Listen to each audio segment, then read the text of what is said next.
नमस्कार, स्वागत आहे तुमचं आपल्या मराठी चॅनलवर। 1 मे रोजी एक अत्यंत चांगला, अत्यंत भावनिक, अंगावर शहारे येणारा चित्रपट रिलीज झालेला आहे।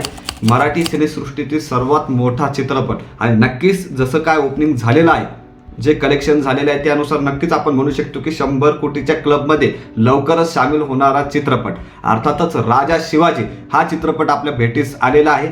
भरपूर काही गोष्टी होत्या। 10 वर्षाचा या चित्रपटाला इतिहास होता असं आपण एक प्रकारे म्हणू शकतो। भरपूर दिवसाची मेहनत चालू होती रितेश देशमुखची, आपण नक्कीच म्हणू शकतो। यामध्ये जर आपण बघायचं झालं तर रितेश देशमुख आणि नागराज मंजुळे हे दोघे एकत्र येऊन या चित्रपटाला बनवणार होते। 3 भागांमध्ये होते। भरपूर काही गोष्टी या संदर्भात रंगल्या होत्या।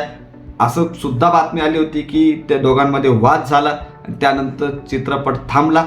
परंतु आता जी आपण बातमी घेऊन आलेलो आहोत अत्यंत महत्त्वाची की त्या गोष्टीची नक्कीच आपण पडताळणी केलेली आहे खरं पाहिलं तर, आणि जे थंबनेल आहे ते नक्कीच शिक्कामोर्तब झालेलं आहे। त्यावर नक्कीच आपण चर्चा करणार आहोत।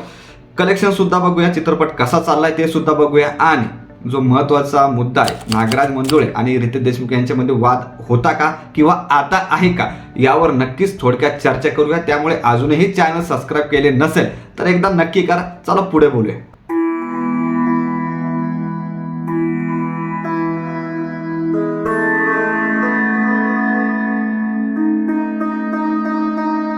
तर अत्यंत मोठा असा चित्रपट म्हणजे जर आपण सुरुवातीला बघितलं 10 वर्षापूर्वी तर 3 भागात हा चित्रपट येणार होता।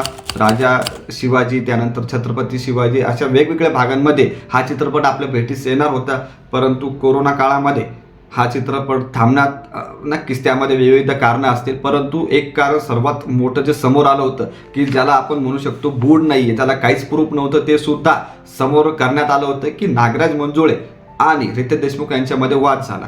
आता यामध्ये अशी सुद्धा चर्चा रंगली होती की खरं पाहिलं तर स्टोरी संदर्भात किंवा कोणता पार्ट कधी रिलीज करावा या संदर्भात खूप मोठा वाद झाला आणि त्यातून नागराज मंजुळे यांनी काढता पाय घेतला अशी चर्चा रंगली। आणि त्यानंतर नागराज मंजुळे यांचं जे प्रोडक्शन कंपनी आहे त्यांनी सुद्धा काढता पाय घेतला, अशी भरपूर चर्चा रंगली की दोघांमध्ये भरपूर वाद झालेला आहे, आता एकत्र येणार नाही अशी चर्चा रंगली होती। परंतु त्यानंतर दोघांनीही यावर एक ऑफिशियली काहीच कमेंट नव्हती। पिक्चर थांबला होता, पुढे काहीच प्रोसेस नव्हती। परंतु आता जर आपण बघितलं तर नक्कीच त्यानंतर काही गोष्टी समोर आल्या। त्यानंतर स्वतः रितेश देशमुख यांनी या चित्रपटाला लिहिण्याचं ठरवलं, डायरेक्ट करण्याचं ठरवलं आणि आपल्या समोर 1 मे रोजी छत्रपती शिवाजी महाराज यांच्यावर आधारित राजा शिवाजी हा चित्रपट भेटीस आलेला आहे। आता हा चित्रपट बघताना एक गोष्ट जी समोर आली त्यानुसार नक्कीच आपण म्हणू शकतो की नागराज मंजुळे आणि रितेश देशमुख यांच्यामध्ये कोणताच वाद नव्हता। काही कारणांमुळे, काही टेक्निकल गोष्टींमुळे, कोरोनामुळे या गोष्टी थांबल्या होत्या फक्त, असं आपण म्हणू शकतो। त्यातील पहिला अत्यंत महत्त्वाचा पॉईंट म्हणजे राजा शिवाजी या चित्रपटाच्या सुरुवातीलाच एक टीजर दाखवण्यात आलं आणि ते टीजर म्हणजे खाशाबा जाधव अर्थातच नागराज मंजुळे यांचा पुढील चित्रपट अत्यंत मोठा, अत्यंत चांगला, त्यांचा इतिहास सर्वांसमोर येणं अत्यंत गरजेचं आहे। तर खाशाबा जाधव हा बिग प्रोजेक्ट जे आहे त्याचं टीजर राजा शिवाजी या चित्रपटा संदर्भात दाखवण्यात आलं, त्यावेळेस दाखवण्यात आलेलं आहे। यामध्ये आपण नक्कीच म्हणू शकतो की वाद कोणताही नव्हता, हे विनाकारांच्या बातम्या समोर नेहमी येत होत्या।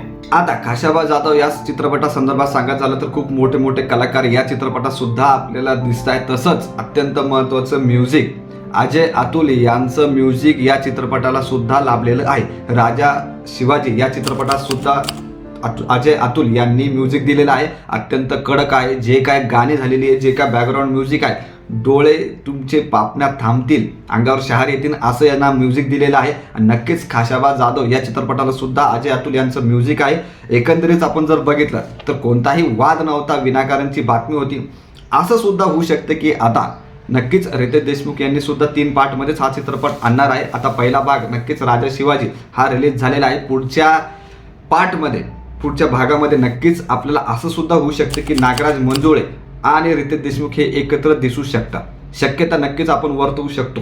परंतु जे काही चर्चा रंगते की वाद होता ते नक्कीच थांबला आहे, त्याला शिक्कामोर्तब झालेला आहे की कोणताही वाद नव्हता।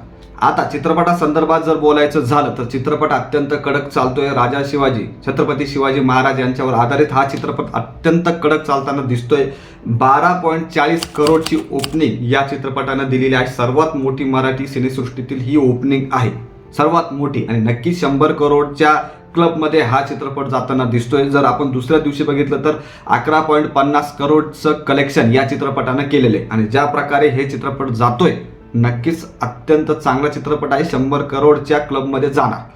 भरपूर काही गोष्टी आहेत, भरपूर मोठमोठे कलाकार आहेत. अभिषेक बच्चन, सलमान खान, विद्या बालन, बोमन इराणी, महेश मांजरेकर सर, सचिन खेडेकर सर, मोठमोठे कलाकार आपल्याला या चित्रपटात, या बिग चित्रपटात आपल्याला दिसतात. आणि खरंच त्याच नुसार हा चित्रपट बनलेला आहे, नक्कीच आहे. तर शेवट नक्की हाच राहील की कोणताही वाद नव्हता. जी काही चर्चा रंगली होती त्याला नक्कीच थांबवणं गरजेचं आहे. कोणताही वाद नव्हता. या संदर्भात तुम्हाला काय वाटतं, किंवा पुढील भागात काय काय गोष्टी असू शकतात या संदर्भातील गोष्टी तुम्हाला माहीत असेल तर कमेंट करणं विसरू नका.